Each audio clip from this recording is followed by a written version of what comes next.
Assalamualaikum warahmatullahi wabarakatuh. Pada kesempatan kali ini, kami akan membahas mengenai kelas maya. Pada bagian pertama, mengenai pengenalan kelas maya.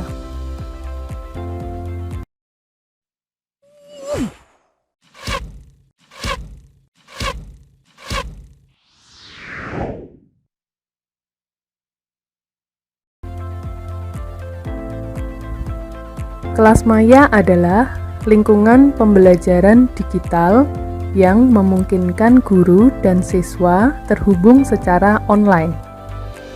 Untuk meniru suasana dan pengalaman ruang kelas fisik yang memungkinkan siswa dan guru untuk berkomunikasi serta berkolaborasi. Pemanfaatan kelas maya bukan untuk menggantikan pembelajaran tatap muka, namun untuk dimanfaatkan sebagai tambahan atau pengayaan materi untuk melengkapi pembelajaran konvensional. Pemanfaatan kelas maya merupakan salah satu bentuk pembelajaran e-learning. Menurut Somnaidu, e-learning adalah penggunaan jaringan TIK dalam proses belajar mengajar. Penggunaan e-learning dibedakan menjadi 3 model. Yang pertama, model agent. Artinya, e-learning digunakan hanya sebagai pengayaan atau tambahan materi saja. Model ini sering disebut sebagai suplemen. Yang kedua, model mix atau blended, artinya e-learning menjadi bagian yang tidak terpisahkan dalam kegiatan pembelajaran. Misalnya, materi teori diberikan secara daring dan materi praktik diberikan secara tatap muka. Model ini sering disebut dengan model komplement atau penyempurna. Sedangkan model fully online artinya seluruh kegiatan pembelajaran dilakukan secara daring atau sering disebut replacement.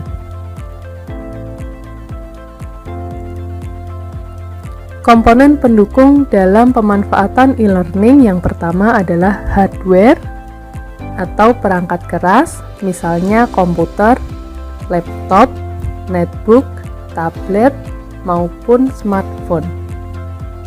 Yang kedua adalah konten. Konten berisi materi ajar, bahan ajar, media pembelajaran, serta soal evaluasi. Yang ketiga adalah software atau perangkat lunak yang sering disebut sebagai sistem operasi dalam hardware. Contoh software antara lain LMS, LCMS, dan SLN. Yang keempat adalah infrastruktur atau jaringan internet. Dan yang kelima, strategi interaksi atau komunikasi yang akan digunakan dalam kegiatan e-learning. Ada 2 tipe e-learning. Yang pertama, sinkronus, artinya interaksi yang berorientasi pada pembelajaran dan difasilitasi dengan instruksi secara langsung, real time, dan terjadwal.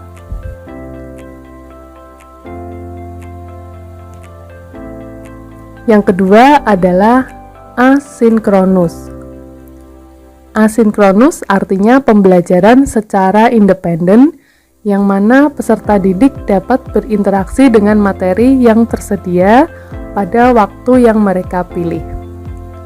Kedua tipe e-learning ini dilakukan secara online, namun pada waktu yang berbeda.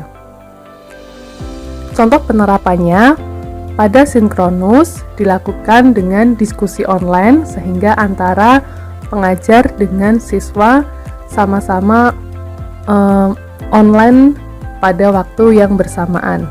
Kemudian video conference dan webinar interaktif atau streaming. Sedangkan asinkronus contohnya berkomunikasi lewat surel atau mengakses kelas maya. Tujuan dari kelas maya yang pertama adalah menciptakan pembelajaran kapan dan di mana saja serta hemat waktu dan biaya. Yang kedua, meningkatkan keterampilan pemanfaatan TIK baik pada pengajar maupun peserta didik. Yang ketiga, memaksimalkan kemampuan dalam belajar walaupun tidak dalam kelas tatap muka.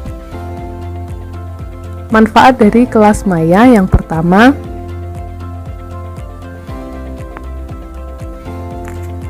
materi lebih luas dan beragam. Artinya, selain dalam bentuk gambar dan tulisan, materi juga dapat berupa audio maupun video serta multimedia interaktif yang lain. Selanjutnya, pembelajaran disesuaikan berdasarkan kebutuhan siswa. Apakah siswa ini memiliki waktu untuk online bersamaan atau tidak, kemudian membutuhkan bahan ajar seperti apa, itu dapat dimanfaatkan dalam kelas maya. Yang ketiga, menghemat waktu dalam mengaksesnya.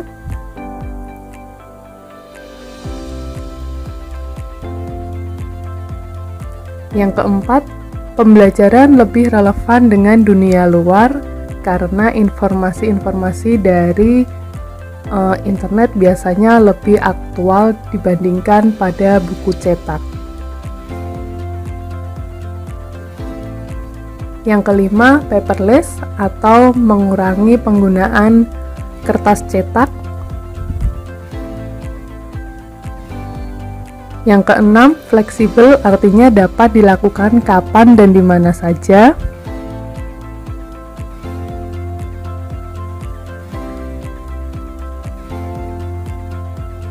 Dan yang terakhir, kolaboratif artinya mendukung pembelajaran kolaborasi antar peserta didik maupun antara pendidik dengan peserta didik yang lain.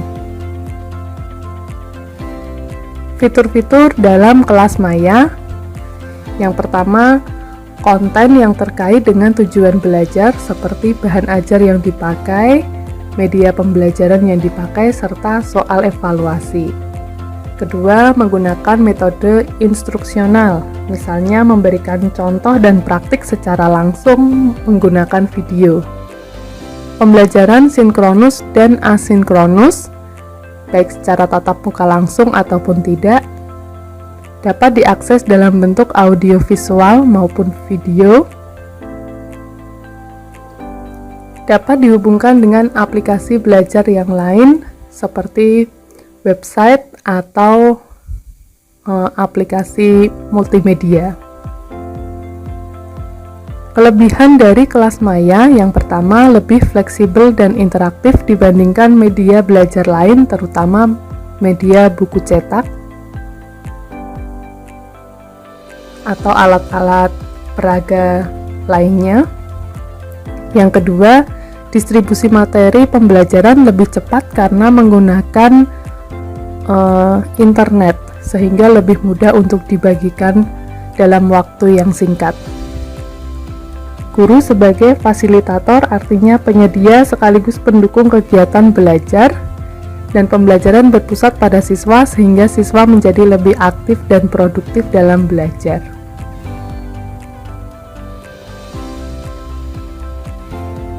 Kekurangan dari kelas maya yang pertama, proses belajar individual.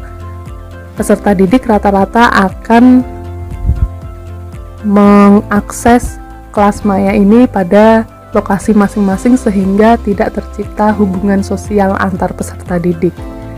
Yang kedua, membutuhkan perangkat dan koneksi internet karena berbasis web.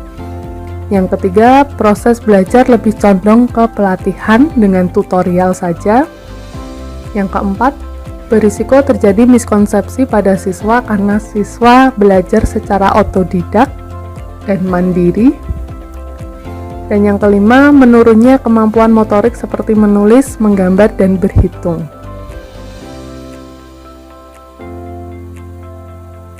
Kelas maya atau virtual class dibagi menjadi 3 macam atau 3 tipe. Yang pertama, LMS, LCMS, dan SLN.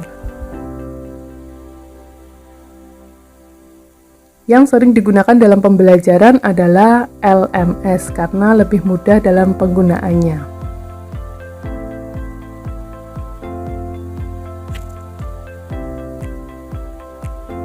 Beberapa contoh kelas maya dari jenis LMS, misalnya kelas maya dari rumah belajar, Microsoft Teams,